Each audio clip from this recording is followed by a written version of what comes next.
So today, the FBI confirmed in front of Congress that confidential informants, FBI assets were present at the U.S. Capitol on January 6th.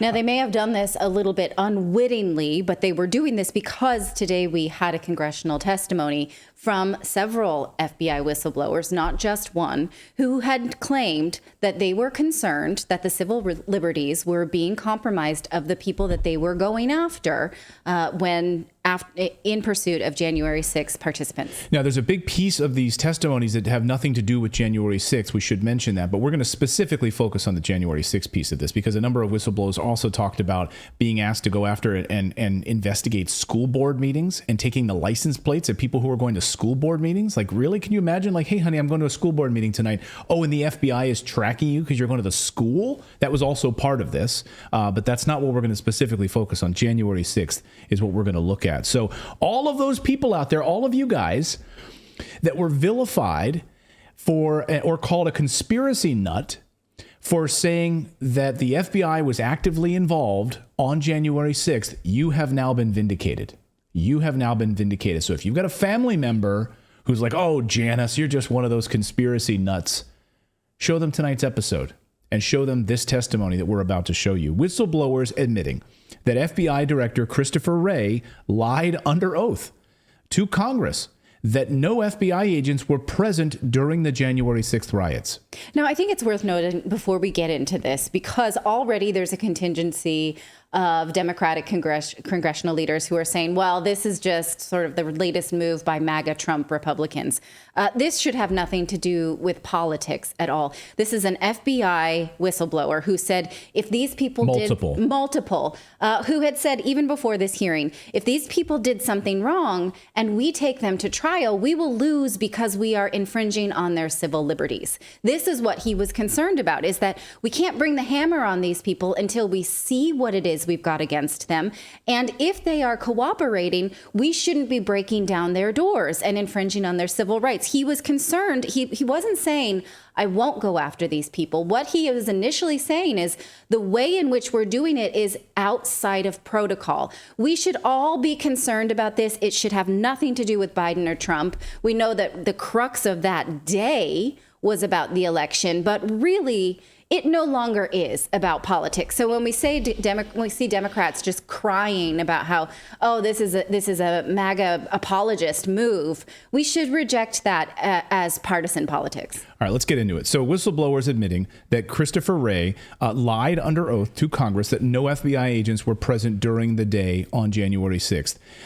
And so we'll get to that part of it in a moment. But first, the House of Representatives held a hearing today where the FBI whistleblowers came forward to expose the corruption and the illegality of what's happening inside the FBI. They also exposed how the FBI bullied and retaliated against FBI agents, patriots, by the way, who served multiple tours in Iraq and Afghanistan, who are members of the 101st Airborne Division, who had medals from the U.S. military as well as commendations from the FBI.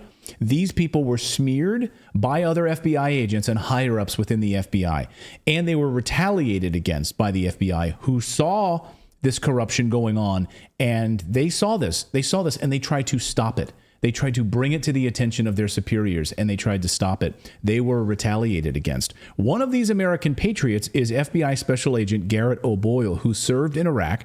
He served in the 101st Airborne Division, which, if you know anything about those guys, it doesn't get any braver than that. When he blew the whistle, listen to what they did to him. He also says that many in the FBI know how corrupt the FBI is. He says many of his colleagues knew how corrupt the FBI was, but they were basically wimps.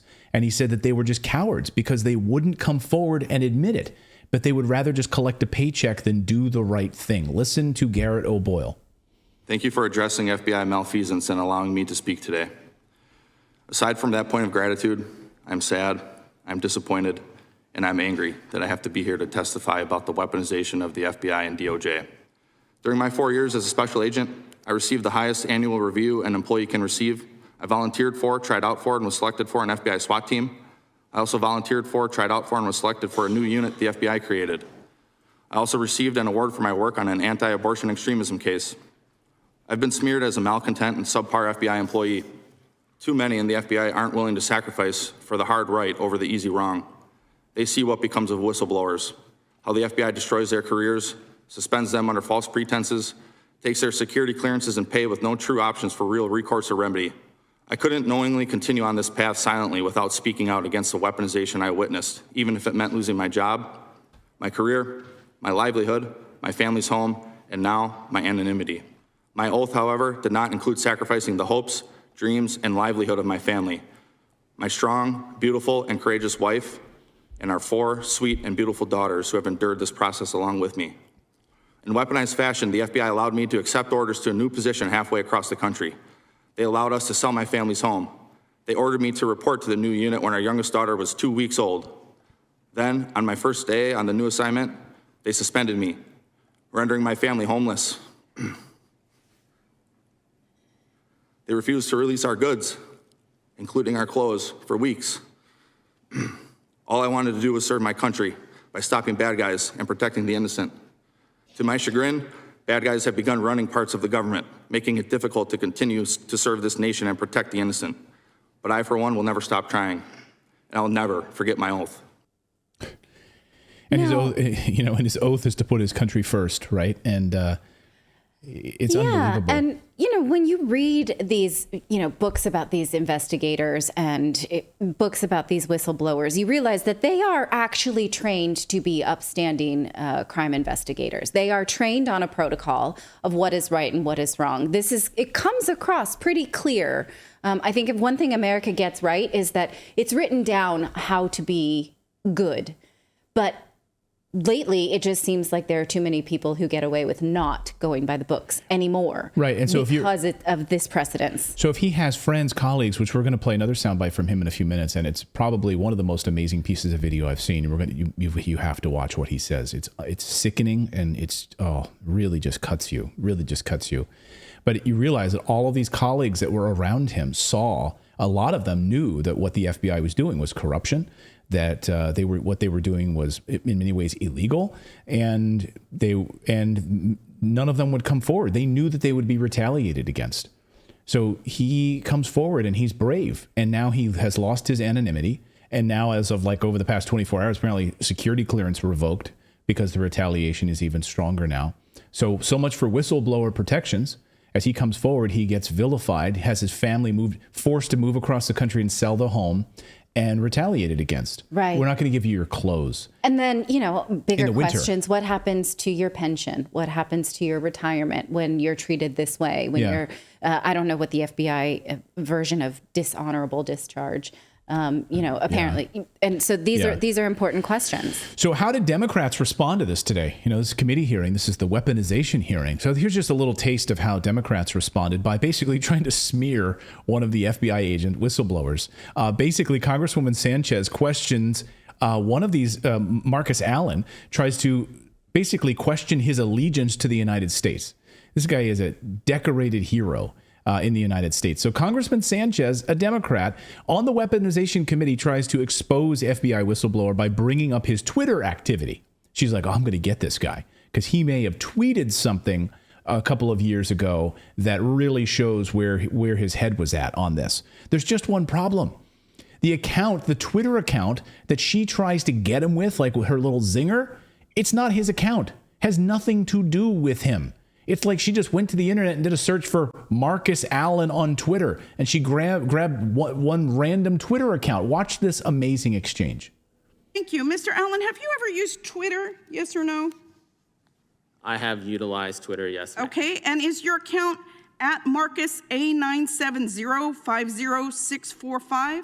That is absolutely not my account. Okay, that's not your account. Well, on December 5th, 2022, an account under the name Marcus Allen retweeted a tweet that said, That quote, is not my account, ma'am. You haven't let me finish the question, sir. Might have been the football player. You haven't let me finish the question. And the time is mine. On December 5th, 2022, an account under the name of Marcus Allen retweeted a tweet that said, quote, Nancy Pelosi staged January 6th, retweet if you agree, end quote. Do you agree with that statement? Yes or no?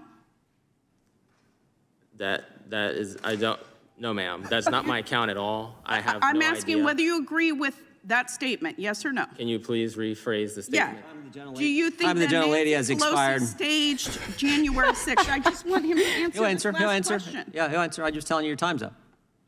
Do you believe that Nancy Pelosi, do you agree with the statement that this person tweeted that Nancy Pelosi staged January 6th? Yes or no? don't- No. Thank you. Listen to her back. I gotcha. Listen to her backpedaling. She's like, okay, so You didn't tweet it. You didn't tweet it, but do you agree with this random tweet from some guy who has a similar name as you? Also, this cat is the name of the last thing you ate. Yeah. Do you want to play that game on Twitter? Taco No? cat? Taco cat? Okay. This has, ma'am, this account, I appreciate your purple hair, but That's this what I was account has thinking. nothing to do with me. What the Wasn't hell? Marcus Allen a Raider? Yeah, he was That's a football player. what someone was Famous like, football player. is he the football player Yeah. that we're talking about? Yeah, 'Cause like I know, like this is a random. apropos of But nothing. this is literally what Democrats did this afternoon in this committee hearing. Unbelievable and sick. It's basically like she was trying to use the Chewbacca defense. Like, why What's am I the reading this Chewbacca random tweet? The Chewbacca defense. It's like it's a South Park thing, but where the guy's like the lawyer is talking about Chewbacca, and he's like, why would I be talking about Chewbacca when this man's life is on the line? He's like, that doesn't make any sense. He's like, if it don't make sense, you have to acquit. So, That's crazy. So this is even more crazy. So Matt Gaetz really laid into it and laid out this whole thing. So here is perhaps the nut of this. This is where we learn what was unfolding on that day. Who was there? What FBI agents were actively involved in the crowd as either informants or part of it? And you get to see not only Marcus Allen talking about what happened, but then you also hear from the Boston field office, the Boston field office testimony, where the agent was saying, we weren't going to round these people up unless you shared video with us of the actual people inside the Capitol. We're not just going to randomly go and arrest people. Why don't you share with us this video that you have? You have 11,000 hours of this. This is an FBI agent saying this. And it turns out they didn't want to share the 11,000 hours of footage with him in the Boston field office because they admitted that there was FBI agents in the video footage. They were admitting that their own people were there that day. Watch this amazing few moments. Mr. Allen, we just astonishingly heard a Democrat on this committee question your allegiance to the United States. How many tours in Iraq did you do? I did 2 tours in Iraq, sir. And for how many decades have you held a security clearance? For 2 decades, sir. Ever been called into question before? No, sir. And you also received the Employee of the Year award for the Charlotte field office, is that right?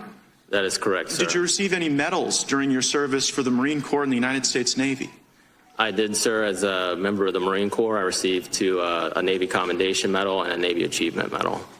Seems to me your allegiance to the United States is pretty well established over multiple decades, wearing the uniform, fighting for our country, and I am proud that you continue to fight for our country as a whistleblower here, making a disclosure to the United States Congress. And Mr. Allen, is it your belief that you were retaliated against because you shared an email that questioned the truthfulness of FBI Director Christopher Wray? Yes, sir.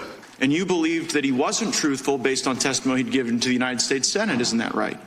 Yes, sir. And in that testimony to the Senate, you believed that Christopher Wray indicated that there were no confidential informants and no FBI assets that were present at the Capitol on January 6th that were part of the violent riot. Isn't that right? Yes, sir. Please play the video. We're now going to hear from George Hill, who worked at the Boston field office. So now this is the Boston field office where he's being asked to basically round up individuals. The SSA in Boston said they were going to a political rally, which is First Amendment protected activity. No, we're not uploading. We're not starting cases on these people. To which they said, well, we're going to call your SAC. And the SSA said, go right ahead. Because when you're pushing back, you want to make sure that you have your 6 covered. So the SAC and the ASAC were intimately aware of these kinds of exchanges that were going on. And again, to his credit, Joe Bonavolonta said, no, we're not opening up cases on people who went to a rally. And I forgot a key part. The SSA for CT2 said, happy to do it.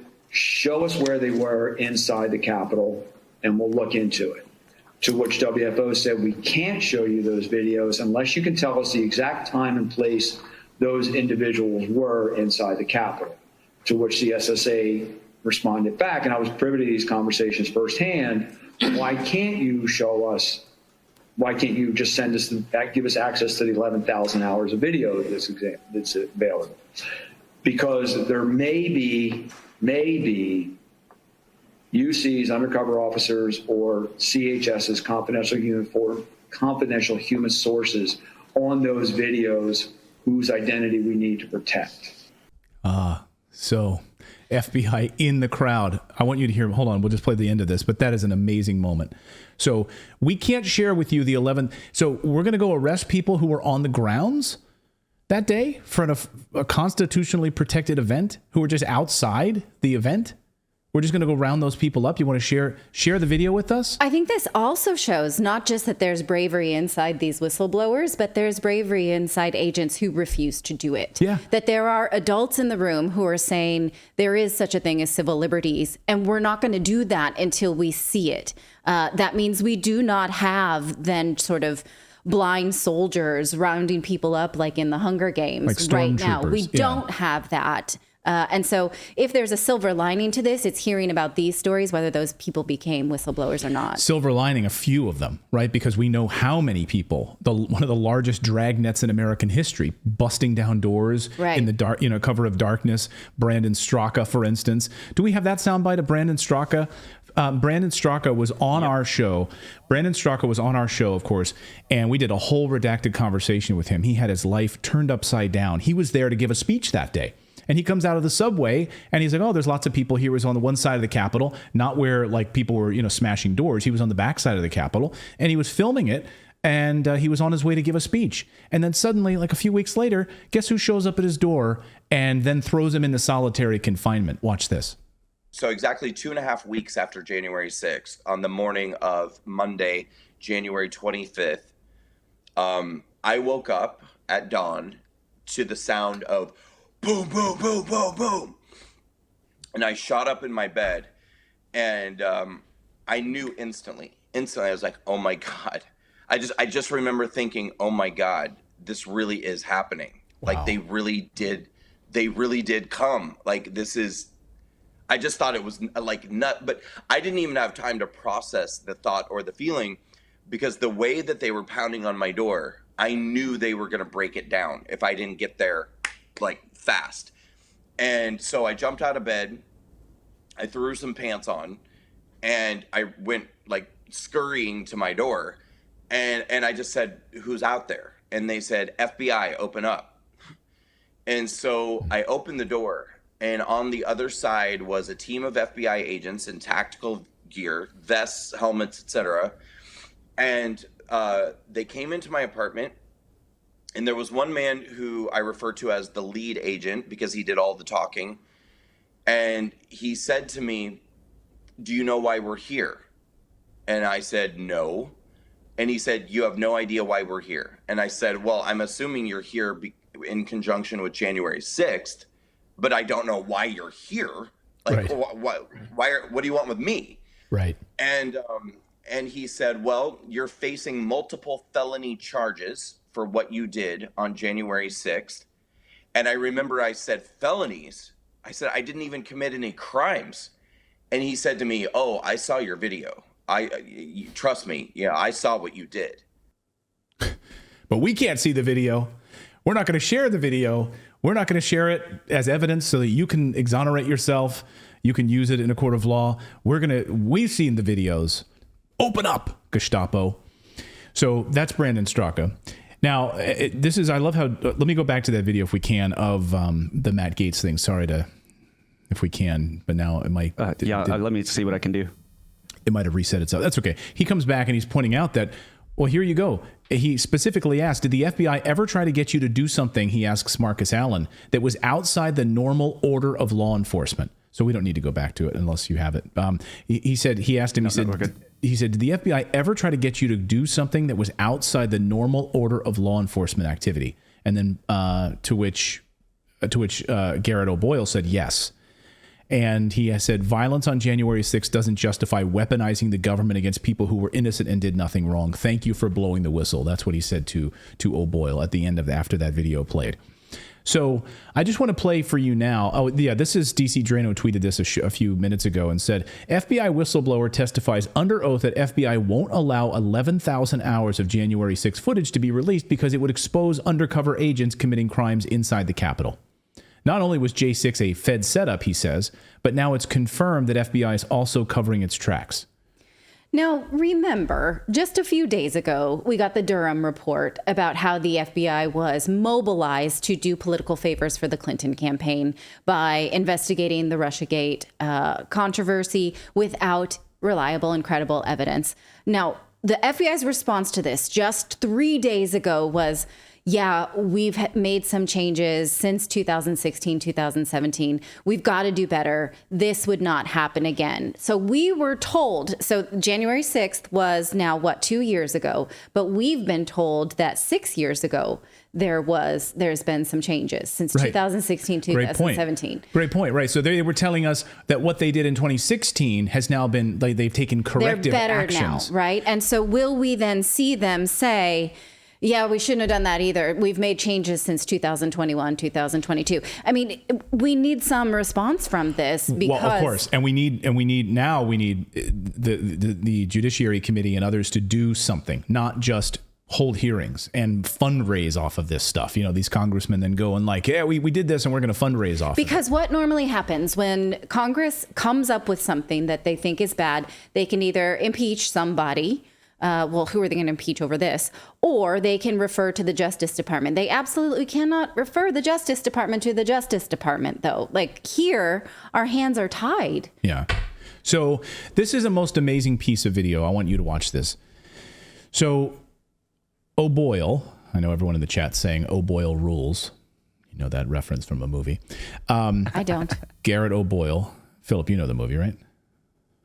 No. Oh, yeah, that's a Billy Madison. Yeah. O'Doyle rules. That's not O'Boyle. I know, but it's a play on O'Boyle. Get it? O'Boyle? No, I don't. Okay, do you need some help in this? So, get her some more coffee here. So O'Boyle, he came forward. He was one of the whistleblowers that came forward and told everyone what was happening. While he admits other agents around him were cowards and wouldn't come forward and saw the malfeasance happening, but refused to come forward because of risk of retaliation, and they'd rather just collect their paycheck. Like, we're not going to do this. We're not going to raise the alarm about this. I just need a paycheck. I just want a paycheck. So a member of Congress asks O'Boyle, if you had to do it again, if you have advice for other people to talk about this malfeasance and come forward, what would you say to them? Watch this amazing moment. All of the hardships you've gone through. If one of your really good friends, your former colleagues, came to you and said, I have this thing that is being covered up, and I think the American people need to know about it, what advice would you give them? I would tell them first to pray about it long and hard. And I would tell them I could take it to Congress for them, or I could put them in touch with Congress, but I would advise them not to do it. So you would legitimately try to protect one of your colleagues from doing what you have done? Absolutely. And how do you think that solves being able to shine light on corruption, weaponization, any kind of misconduct that exists with the American people? It doesn't solve it, but the FBI will crush you. This government will crush you and your family if you try to expose the truth about things that they are doing that are wrong. And we are all examples of that. I can't think of a more sobering way to end a hearing. I yield back. Can you imagine? I mean, I get chills. It makes me want to cry that they ruined this guy's life. Yeah. These scumbags ruined this guy's life because he saw what they were doing was wrong and followed the proper channels of whistleblower protection. Then they retaliate against him, remove his security clearance, smear him, ship him across the country, put him in some random field office, force him to sell his home, don't give him his children, his little girls, access to their clothing because he wanted to do the right thing. Remember that. That must be terrifying. Awful. So how did the liberal media this afternoon spin all this? This is amazing. So Punchbowl News, which is a Washington insider Jake Sherman operation. I think he was formerly at Politico, or I forget where he was. Anyway, so they publish this newsletter. They do a morning publish, they do a midday publish, and an afternoon publish. And so their midday publish was covering this weaponization hearing, but they buried it all the way at the bottom. Like, really? This is a pretty big story. That's buried at the bottom of the newsletter this afternoon. And they also framed it this way. GOP's weaponization hearing witnesses spark credibility questions. So Punchbowl News is using the New York Times strategy of basically calling into question these witnesses and basically saying, well, these agents, they have low credibility because apparently the FBI yesterday revoked their security clearance. So the FBI retaliated against them, revoked their security clearance, and then today that makes them less credible? In the same week that IRS agents were removed from the Hunter Biden case, like, they're so ballsy. Like, let's just do all the bad stuff in public, because if we do it all at the same time, nobody can do anything. So the FBI pulled the agents' clearances over their conduct related to January 6th, the New York Times first reported. Oh, Marcus Allen, Steve Friend testified before the committee today. Why did they remove their security clearance?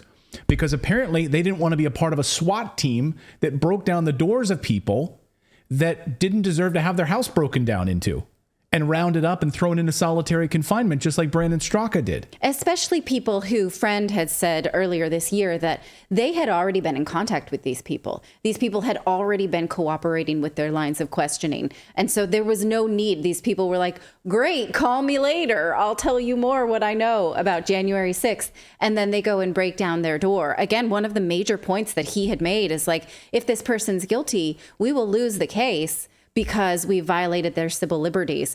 And there were people in the organization who just didn't care about that protocol. And, where were the lawyers to stop this? Because the agents are not necessarily lawyers, but they're briefed on the law, what's legal and what's not legal, to go after a citizen, a person. And so, where were the lawyers behind this, giving the green light for this kind of thing? There should be a chain of command that stops this. Yeah, it's unbelievable. Let us know your thoughts on this in the comments below. What should happen to the FBI? I've seen all sorts of people saying defund it. What about Christopher Wray as the head of the FBI? He was appointed, let's not forget it, I think he was appointed under Trump. He's still there. Now he's Biden's guy. I don't understand, though, what's the rationale? Can you walk me through the defund the FBI? Because then what? Because we already live in a time when urban centers are lawless, completely lawless. It's not like they're stopping that, right? But we all, I think, want to live in a place that is not lawless. That is policed and is protected. Right. We've seen the defund police equal movement. Protection under the law for all of us. And these agents are saying what they've been investigating was drug trafficking. Sex trafficking. What did they say? Extremists, certain extremisms, grape with a G cases.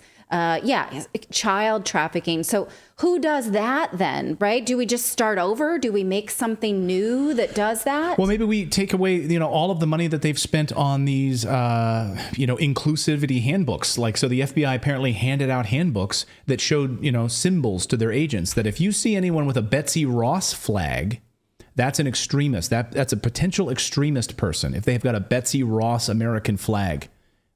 So if someone flies a Betsy Ross American flag, then they're probably a white supremacist, and you should probably go and round them up, or probably keep a really close eye on them. Going to school board meetings, etc. Mm-hmm. So giving them all of this extra money to do these types of things back to their, core competencies. I don't know. But this is the problem, is that this has been going on for decades. The weaponization of these intelligence communities. Sure, it's upsetting, but we're already on the precipice of global social collapse. And what happened after 9/11? It's not helping. What happened after 9/11 is that these agencies were given so much more money, right? The idea was we're going to have the global war on terror, look everywhere.